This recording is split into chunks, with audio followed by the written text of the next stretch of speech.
नमस्कार दोस्तों, मैं एस कुमार शास्त्री आज आपको बताऊंगा पंचम भाव के स्वामी यानी पंचमेश का कुंडली का सभी 12 भावों में प्रभाव। दोस्तों, यदि आपका कोई भी प्रश्न हो तो आप कमेंट्स करके उस प्रश्न के बारे में पूछ सकते हैं। कुंडली के पंचम भाव को शिक्षा संतान का भाव कहा जाता है एवं इस भाव के स्वामी को पंचमेश कहा जाता है। ज्योतिष में पंचम भाव उच्च शिक्षा, संतान, प्रेम और टैलेंट का भाव भी कहा जाता है। कुंडली के अलग अलग भावों में बैठकर पंचमेश अलग अलग फल प्रदान करता है। आइए जानते हैं पंचमेश का कुंडली के सभी 12 भावों में फल। प्रथम भाव। पंचमेश के प्रथम भाव में होने से जातक बुद्धिमान और सटीक निर्णय की क्षमता वाला होता है। ऐसा जातक न्यायाधीश या मंत्री बन सकता है। पंचमेश के पीड़ित होने की स्थिति में जातक को कुछ समस्याओं का सामना करना पड़ता है। ऐसे जातक कुटिल बुद्धि और कुछ बुरे कर्मों में फंसे हो सकते हैं। द्वितीय भाव। पंचमेश के द्वितीय भाव में होने से जातक को एक अच्छे जीवन साथी और शिष्ट संतान की प्राप्ति होती है। वह सरकार में मौद्रिक लाभ पाता है। इसमें ज्योतिष बनने की भी संभावना बनी रहती है, लेकिन पंचमेश के पीड़ित होने की स्थिति में परिस्थिति इसके बिल्कुल विपरीत भी हो सकती है। तृतीय भाव। पंचमेश के तृतीय भाव में होने से जातक को कई सारे भाई और संतान का सुख मिलता है, किंतु तृतीय भाव के स्वामी और पंचमेश के पीड़ित होने पर जातक को भाई व संतान से परेशानियां भी उठानी पड़ती हैं। चतुर्थ भाव।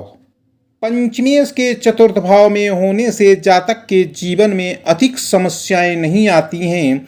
इनकी माता की दीर्घायु होती है। यह शिक्षा एवं किसी मंत्री या प्रभावित शख्सियत के सलाहकार बन सकते हैं।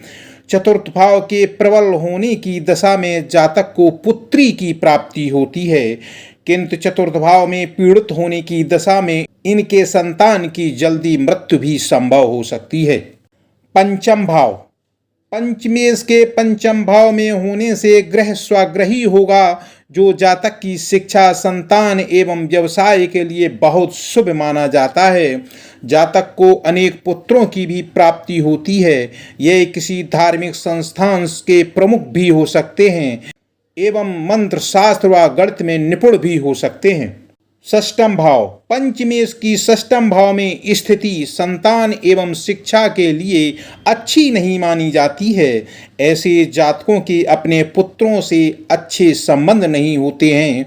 ग्रह की शुभ स्थिति होने पर जातक के चाचा या मामा कोई प्रभावी व्यक्ति हो सकते हैं, किंतु ग्रह की अशुभ स्थिति में जातक अपने चाचा या मामा के परिवार में से किसी को गोद भी ले सकता है।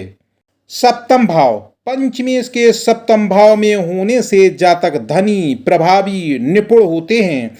इनका ओजस्वी व्यक्तित्व होता है एवं इनका पुत्र विदेश में भी निवास कर सकता है। ऐसे जातक को अपने जीवन साथी से बहुत प्रेम होता है, किंतु सप्तमेश के पीड़ित होने की स्थिति में जातक के निसंतान होने की भी संभावना होती है। अष्टम भाव। पंचमेश के अष्टम भाव में होने से जातक कर्ज के कारण अपनी संपत्ति को खो सकता है। उसके पारिवारिक जीवन में कई समस्याएं हो सकती हैं। वह फेफड़ों से जुड़े किसी रोग से पीड़ित भी हो सकता है। ऐसे जातक जीवन में दुखी और उदास होते हैं। नवम भाव। पंचमेश के नवम भाव में होने से जातक सामाजिक कार्यों और दूसरों को आश्रय देने का कार्य करते हैं। ऐसे जातक पेशे से शिक्षक होते हैं। उनका पुत्र वक्ता एवं लेखक हो सकता है, किंतु पंचमेश की अशुभ स्थिति होने पर जातक को जीवन में कई कठिनाइयों का भी सामना करना पड़ सकता है। दसम भाव। पंचमेश के दसम भाव में होने से राजयोग का निर्माण होता है। ऐसे जातक का कैरियर उनकी शिक्षा से निर्धारित होता है। ऐसे जातक सुप्रसिद्ध धार्मिक एवं संपत्तिवान होते हैं। पंचमेश के निर्बल होने की स्थिति में जातक को शिक्षा एवं व्यवसाय में हानि भी हो सकती है। एकादश भाव, पंचमेश के एकादश भाव में होने से जातक धनी, निपुण और सहायक होते हैं। यह लेखक बन सकते हैं। इन्हें अपने पुत्र से लाभ मिलता है। पंचमेश के पीड़ित होने की स्थिति में इनके सुखों में काफ़ी कमी आती है। द्वादश भाव, पंचमेश के द्वादश भाव में होने से जातक संत बनकर धार्मिक जीवन व्यतीत कर सकते हैं। ज़्यादातर ऐसे जातक आध्यात्मिक जीवन जीते हैं। यह अपने पूरे जीवन में सत्य की खोज करने में व्यस्त रहते हैं एवं अंत में इन्हें मोक्ष की प्राप्ति होती है। दोस्तों, यह विवेचन ज्योतिष शास्त्रों और धर्म शास्त्रों पर आधारित है। यदि आपको अपनी कुंडली का सही विवेचन चाहिए तो आपको किसी अपने ज्योतिषी से मिलकर उसकी सही विवेचना करवाना चाहिए। मैं एस कुमार शास्त्री, फिर मिलेंगे अगले वीडियो में। धन्यवाद।